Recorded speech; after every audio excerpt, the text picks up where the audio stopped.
The Doomsday radio station, broadcasting from the depths of Russia. This radio station has been broadcasting since the 1970s. Its purpose and location are a mystery. It has been nicknamed the Buzzer. The station sends short signals for 23 hours and 10 minutes a day. Each signal consists of a buzzing sound. The traffic is transmitted in Morse code on other frequencies. Sometimes it is interrupted and a voice message is transmitted. Every few seconds, it's joined by a second sound. It sounds like a ghostly ship, sounding its foghorn. No one knows the station's location. Previously, it worked near Moscow. Now listeners believe it has been relocated elsewhere. The most common theory is that the buzzer is near St. Petersburg.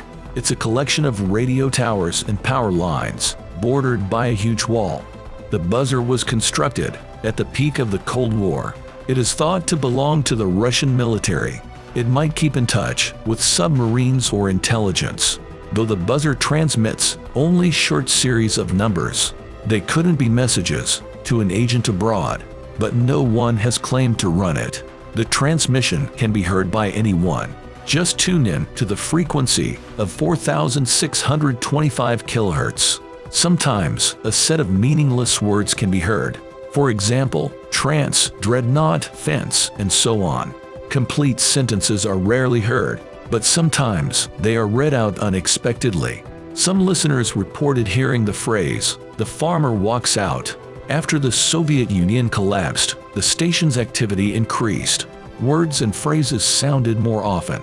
In the 2000s, they began to be heard every week. In June 2010, it went silent for one day. 2 months later, it went silent again. Then the buzzer broadcast sounds similar to footsteps. In September, some parts of Tchaikovsky's Swan Lake were heard.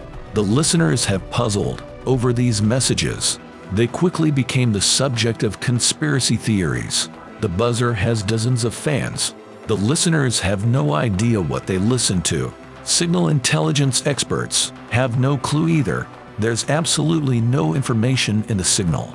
These services are closely monitored. No one has been able to decipher the buzzer's messages. There was a theory that the station was set up by an amateur. He wanted to trick his colleagues by using wordplay and numbers. There is no shortage of theories to explain what the buzzer is for. One idea is that it's related to the dead hand system. If Russia is hit by a nuclear attack, the signal will be cut off. A code would be sent to launch stations to fire the missiles. But this is unlikely. The buzzer operates at a low frequency, known as shortwave. It means the signals can travel a lot farther. In 2010, the FBI made a series of arrests across the US. The agency broke up a long-term deep cover network of Russian agents. The agents received their instructions via coded messages. The messages were broadcast on shortwave radio. Could the buzzer be a spy instruction device after all? The Russian government has never confirmed anything.